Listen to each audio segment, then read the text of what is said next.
Welcome to another episode of Roxy's Ride and Inspire. Today it's very exciting because we're starting into a new era at the Ride and Inspire podcast. Usually I'm all by myself, but today I have an expert and I'm going to be doing this more in the future. I'm going to be bringing on experts to talk about specific topics. Today is with me Dr. Liz Koch. I hope I'm pronouncing your name correctly. I just said it the German way. You correct me if I'm wrong. That's the German way of pronouncing it, which is correct. It's mostly pronounced Cook here in the United States. Okay, well, that is the direct translation, Cook, because Koch is cook in German. Yep. So I just said Dr. Liz Koch, but it is a German name, so I thought I'd pronounce it the German way. It is a German name. Yeah. So my mom's German and Dr. Liz has a German name, which is cool. But I actually brought her on. I've known Liz for many years and I love her. And I think she's so inspiring because she's one of the few ladies out there who I've seen in this mountain biking field for a long time. I love her because she's so persistent and she brings out so much value, especially to us women in the mountain biking industry. And I love her because she's so smart and super open, collaborative, and honest. And these are values that mean a lot to me. And especially, I remember when we met, I would say like met in the internet. I was back then, that was actually during COVID lockdown. And you have this amazing Facebook group with lots of ladies in there, mountain biking ladies. And I put up a video in there of a strength training that I uploaded, which I didn't mean any harm with. I just thought, hey, I'm going to help some ladies strength train. And obviously, because I'm not a strength training specialist, it wasn't really good. And of course, it wasn't, I would say, specific and helpful. And then you actually deleted that and said, hey, look, I really don't want this because I'm finally starting to get somewhere with my strength training program. So I don't want that in there. And I really loved that because for one thing, it was honest. And I loved that we were able to talk about that. And I think that is something in our world. Often when we have like a disagreement, people, they just block each other. They don't talk to each other anymore. And I loved that we were able to talk about it. And I think like since then, we've become kind of online tight, like we've always collaborated and helped each other. And I think that is because we disagreed and because we found common ground. And I think that is so important nowadays that people just talk about and share their honest opinions and then take criticism in a positive way and grow out of it. I don't know how you see this. Oh, that's so true. I do think we became closer because of that. And also, it's hard to put yourself out to say like, hey, this is why I did this. I know it may seem weird and that I'm shutting you down, but here's the reason why. And it's being open and listening that you were. It was very helpful. And yeah, it's not always seen. No, but I'm like so appreciative of that. And I think, and you're so right, because I see that a lot in the mountain biking scene, that especially for example, really good riders, they will put out tips, they will put out tutorials that may seem helpful and they don't mean any harm, but actually they are very helpful, very harmful for beginner riders. And it's just the same. I always say, no, please don't listen to that, beginner riders. Just don't do it. You're going to hurt yourself. And it really takes courage to just do what you did, approaching me and saying that. So I'm really appreciative of that. And that's also what I like about Liz, that her programs, she does personalized programs, but also strategic and professional programs. She has online strength training programs, especially for women who want to be in the outdoors. So this is strength training, endurance, and mobility for women who want to be crushing their outdoor sports life. And I would love to know from you, Liz, why do you think that women need a different approach than men? Well, one of the biggest aspects, even just for strength training as a whole, is a lot of it came from bodybuilding. And so it's how you visually look versus how you function. And those are two different aspects. If you look at what a bodybuilder's goals are and you look at what somebody who wants to go outside and crush climbs and be on the trails as much, they're two different ways that you need to approach strength training. And then when you dive even deeper, you look at what are the common ailments that happen if you don't strength train correctly. And when I say correctly, it's not that you're always going to damage yourself if you do one specific exercise or not, because there's hardly any like really bad exercises. It's just how you implement them into your program. And so if you have a ton of quad strengthening exercises and you lack on your lower core exercises, which means you have tight hip flexors and a tight back, then you go out and you try to do your sport, it's not helping you. And so I kept seeing in my clinic, I'm a physical therapist, all these women who were doing outside activities, mountain biking, whitewater kayaking, trail running, ultra running, and they kept on having these similar issues: lack of core strength, lack of glute activation and use, and not able to use and function for plyometrics for doing more dynamic work, and their body naturally going into using those other muscle groups. Same thing with their upper back, neck issues, and shoulder issues, hand issues coming out of that.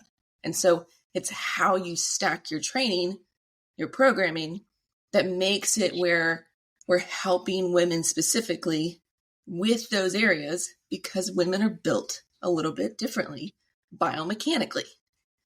How you look at strength, how you look at force, how you look at vectors, we are different in that aspect anatomically. Definitely. Yeah. And I think it's such a shame that not only in strength training, but also mountain biking and skills training, and I address this a lot in my videos and in my podcast, that everyone is kind of looking for generic tips and everyone is giving generic tips. And most of what's on YouTube and everywhere is generic, because obviously you have to keep it generic to address a wide audience. But we forget that once we found something that is actually personalized, and once we take into account how our body works, especially how women's bodies work differently and how we need to adapt not only our strength training, but also the skills we're learning, that's when the true magic happens. So true. And yeah, that's also something, especially in our quick fix mentality. Everyone's looking for that quick fix versus just putting in the work.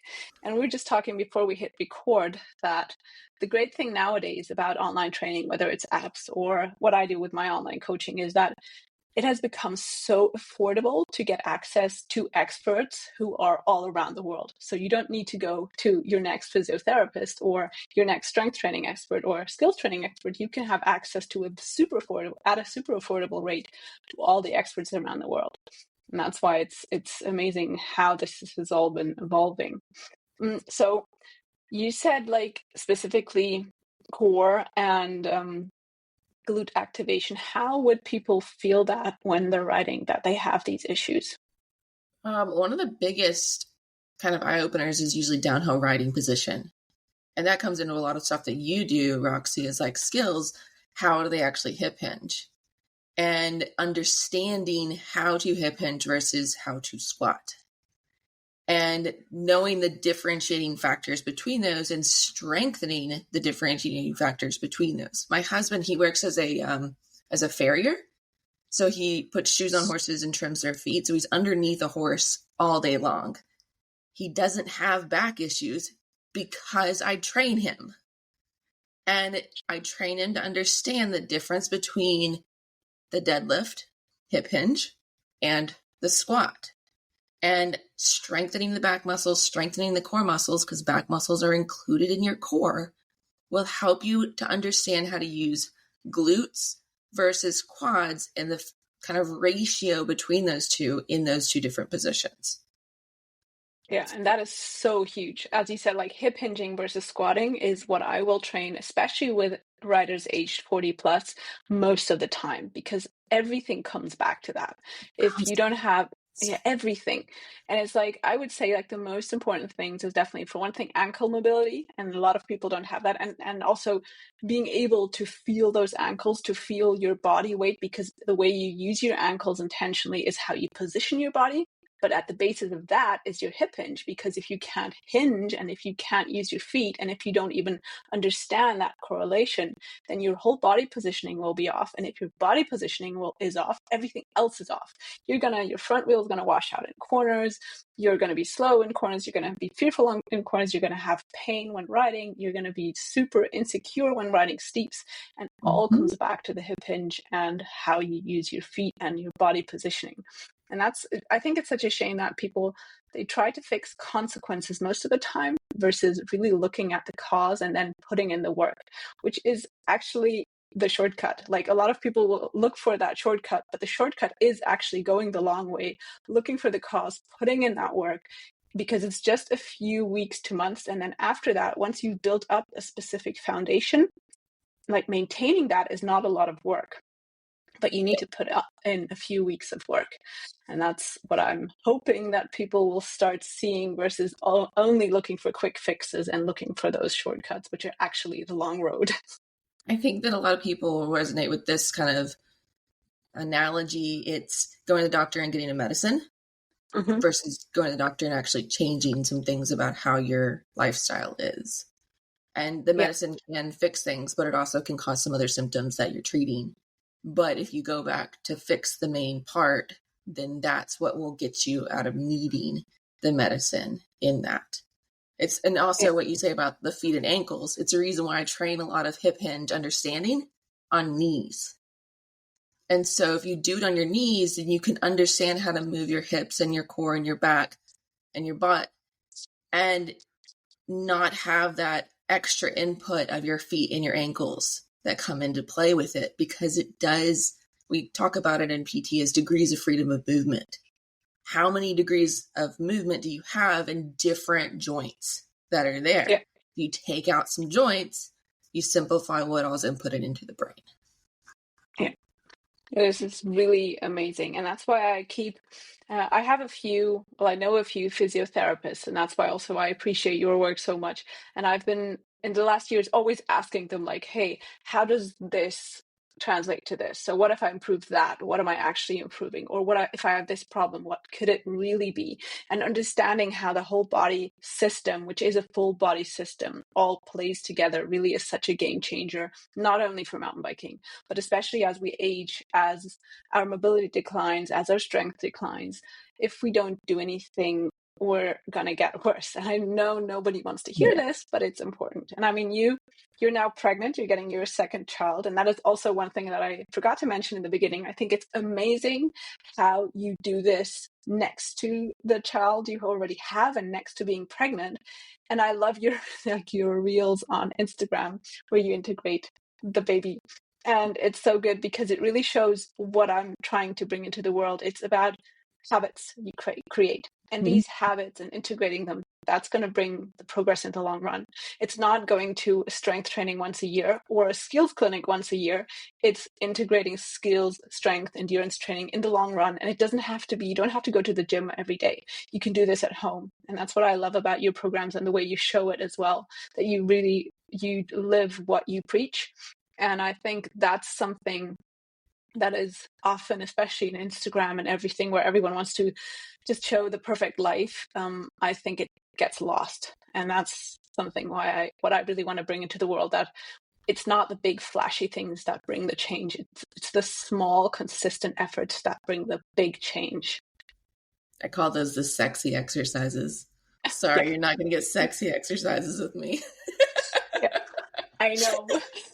I do that every time when I start, I don't do single day of skills clinics anymore because of this reason. But when I start working with a new client, they will book several clinics with me, and also online. I always do a combination of online and in person. And the first thing I will tell them, it's like, no, we're not doing the sexy things now, because they will start, hey, can we do jumping? It's like, no. It's like, we're not going to start with that. You got to get some foundation first. We'll get into some of those things later on, but yes, it's not initial by any means. Exactly. What are some of the worst advice you've heard mountain bike coaches say that you as a physical therapist say, oh my God, please do not say that? Oh man, some of it is just how they teach the hip hinge versus the squat. And then how they teach how to use their upper back to support your shoulders. Do you have a specific example? Some of it is, they talk about, and this kind of drives a lot of skills coaches nuts too, is just getting both heels down and talk about that part, because they want to encourage people to hip hinge, which means, I'm just going to kind of go over what the hip hinge is versus the squat. Squatting is whenever you maintain a little bit more vertical trunk and you bend your knees more. And so you'll be more likely to feel farther back on the bike and not as balanced over top of your feet. Hinging is whenever you are going more horizontal or parallel with the ground with your trunk. Your butt shifts back, chest goes forward, and you are moving more at your hips than you are at your knees. Your knees are still soft, you're still moving at them, but they're not the main axis of rotation. They're not the main thing that's moving. And so Let me just ask you a question here before you continue. And that yeah, is, could you say that when you're squatting, on your front leg, your front knee will be in front of the toe. And when you're hip hinging, the knee will not be in front of the front toe because we are in that straddle position. more So than likely, could that, yes. You drift in and out a little bit Mhm. as you go down certain things, and as you like get ready, if you're going to go over a rollover or something like that, then you'll move your body forward, and that will move your knee forward. But Mhm. more than likely, it'll be kind of hovering over top of your toes, or a little bit more stacked on top of your foot if you're And hinged not in front of it. Yeah. But and if you squat, you will be spending more time in front of, like, more time with your knee in front of your front foot. yes, it also is another way of knowing if you do this, your quads fatigue so quickly on the downhills. And you're like, I just can't ever make it through these downhills. I don't know how everybody else is doing this. My quads are dying. And it's because you're using them predominantly and you forgot you actually are tagging along a glute muscle with you and you need to use it too. And the glute muscle is not like a tiny muscle, right? It's huge. You bring your ass everywhere with you. You might as well use it. Yeah. But the difference in that aspect, and some people, as they teach the low ready position where you kind of suck up into the bike a little bit more, that's whenever people tend to change over to the squat because they feel like they can get so much lower in the squat versus actually keeping your chest forward over top of your bars in that position and your butt back. And so because they don't want to feel, the person, the client, doesn't want to feel like their head is so close to the front of the wheel of their bike. That makes them feel unstable. And teaching this on the bike is so much harder than teaching them off of the bike. And that's where I think a lot of the people going to have issues is they teach this as an on the bike skill instead of an off the bike skill. If somebody has back issues, if they have knee issues, a lot of times their motor aspect of how to move their lumbar spine, how to move their hips is distorted. It's not what's actually happening. And so you have to take away things that make it confusing.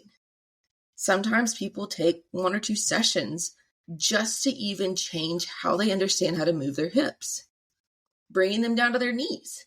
As I talked about before, I don't think I've ever seen a skills coach bring somebody down to their knees to teach the hip hinge. Yeah. It's something that needs to be seen more. And it's because it's not taught in any of the instructor classes, because I've taken several of them. And because it's most of the people that brought up that curriculum, they weren't trained in biomechanics as much. They were trained in mountain biking skills.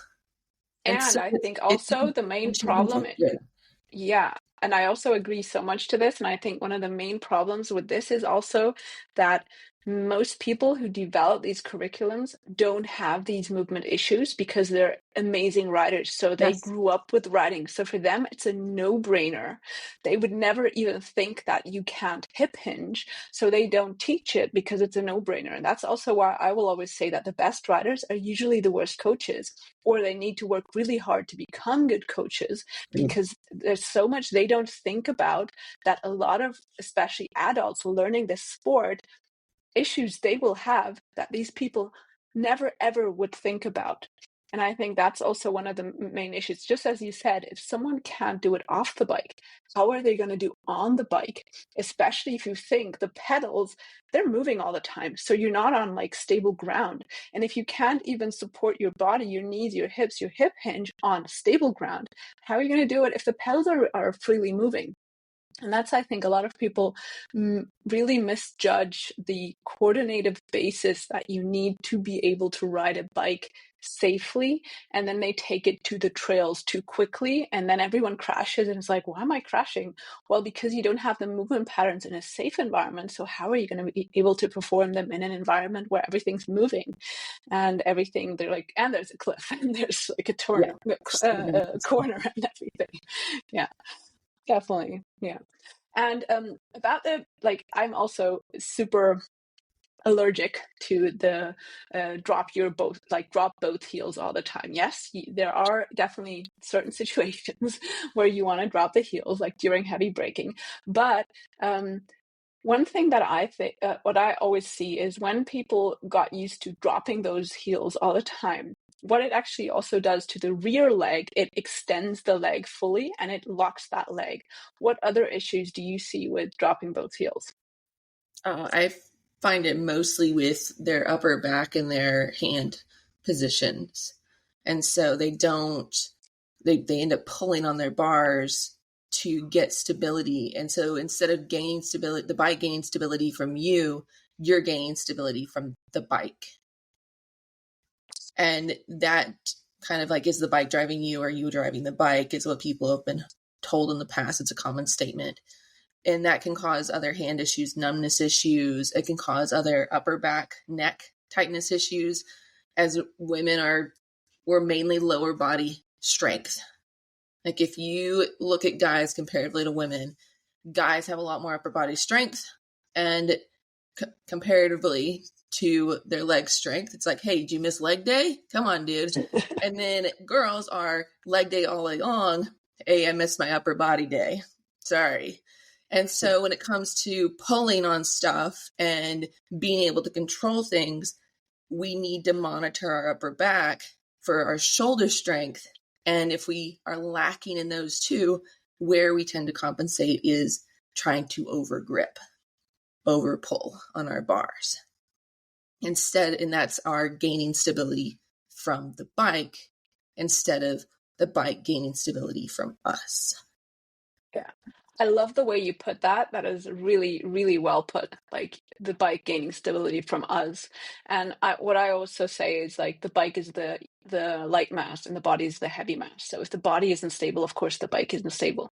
And it really hits the nail on the head the way you say that instead of us being stable in the bike with a solid stance, with a good hip hinge, with a strong core, the body's staying stable because we are I work a lot with the foot wedge, with the front heel drop and the rear heel raised, where you can then keep your body where it belongs over the bottom bracket, and you really feel that, how you use your ankles intentionally, how you position your body intentionally depending on what you want to do in the bike, and then allowing the bike to move and then while keeping the body stable. So allowing the bike to move while keeping the body stable, and as you said, not holding on to the bike for dear life and gaining that stability from the bike.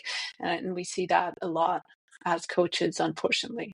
And it's so interesting that also plays in, as you said, with the heels and with also dropping both heels. It does put you into the to the back of the bike. As soon as you drop both heels, you will be slightly rearward, and then you need to fix it, as you said, by hanging on the bars, and it has this whole chain reaction down the road. And it's interesting that small things, and that's also what I've learned over the years of full-time coaching, small things have the biggest consequences. But most people It's the just small looking for things the that matter. symptoms.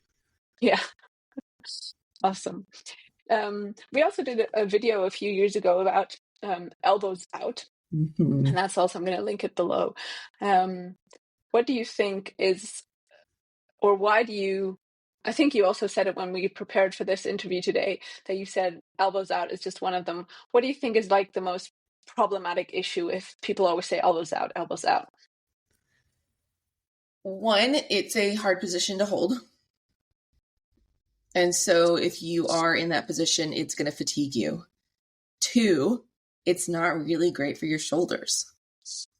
And so if you think about if you're going to do push-ups, and this might be an eye-opener for you if you are doing push-ups right now, is to not put your shoulders at 90 degrees for doing push-ups. The reason why is there's some changes of like actual anatomical thought processes and what's actually happening in the joint. But basically what happens is it puts more stress on your rotator cuff, and it can cause more tendonitis and other issues there. It's also harder for you to use your upper back muscles to support your actual shoulder joint. The reason why they call it a shoulder complex is because there's 17 muscles that control your shoulder. 17. That's done. That's just like your hips though, right? There's a lot of other ones in the hips, but those ones are, some of the smaller ones are actually meant for more proprioception. So like where you are in space type of ideology versus actually like force production of making you be stable. A lot of the ones in the shoulders are force production. They're making you be stable because your shoulder is a much more unstable joint comparatively to your hip. Both of them are ball and socket. For the hip, you have a smaller ball, huge socket that sits on top of it. You're not going to dislocate your hip very likely. Shoulder, you have a massive ball, small socket. If you didn't have muscles and other stuff holding it together, it would just fall to pieces. It wouldn't stay there. It'd be like a deck of cards with some like slight wind blowing. Then it would all just go away. And so when we talk about your shoulders out, you want to have optimal use of your muscles for strength generation. You don't want to put some at risk of having to do more than what the other ones would be able to do if you slightly changed your shoulder angle. And so for push-ups, bringing your elbows down slightly, 60 degrees, if you want to think about it, if 0 is next to your body, out to the side is 90, think like 60, 70 degrees, that's your like stronger position there. And certain people have certain angles that they like better than others. And so it's another anatomical difference here based on your clavicle, your collarbone, based on your shoulder blade, and also based on the socket that comes out from your shoulder blade. Because a lot of people don't think about it.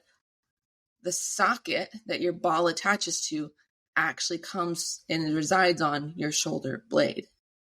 And so the position of that angle anatomically by you, because not everybody's the same, it can change.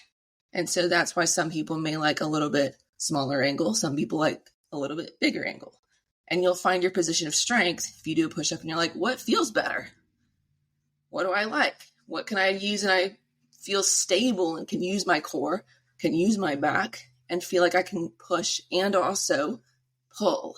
And so not just push-ups, but can you do a row, which is where you pull back on some weight? How does that feel as far as what position your elbows want to be in? Mm-hmm. That's super interesting. So if you would pinpoint that, it would probably be somewhere between 50 and 70 degrees versus the 90 degrees. Yep. And the reason why a lot of people went towards the 90 degrees, from my understanding, is because as they were thinking wider means better support, better stability, so you can handle more difficult terrain. Again, they were thinking about what the bike is doing versus biomechanically what's all happening in your body, because they weren't trained in that aspect. And so it's at no fault to the people that are saying like elbows out. They just aren't trained in it. And so they don't also think happening in that. Absolutely. And I think it's also that, again, they're trying to fix a symptom versus looking at the cause. Because I will see, like, a lot of coaches that I've trained in the past, they will say, oh no, I'm telling them elbows out because they're too far rearward in the bike. It's like, okay, but why don't you tell them to position their body using their feet and their hips versus just bringing the elbows out, because bringing the elbows out is not really going to fix the cause. And I think that is one reason also. And what's interesting is I'm actually thinking of maybe one day bringing a series of videos. If this would be of interest to you, then definitely comment below this episode. And that is what pros say versus what they do. Because when pros coach, there's like lots of coaching videos out there. They will say drop those heels, but when you look at them, they're not doing it. They're actually in the foot wedge most of the time. And if they say elbows out, they're not riding with elbows out. So, and they say move back, they're not moving back. So there's like a lot of myths out there that came from these, I call them tip traps. And I wanted to start making a video about it. And that's not to say that pros are like lying or something. No, they definitely, they mean well with this. It's just that they're not coaches. So a pro pro rider, his job is to ride well, not to coach well. And I think that's like a misconception, that someone who rides really well coaches really well. And I think that's where many of these myths actually come. And it's so great to hear your expert perspective on these. Super interesting.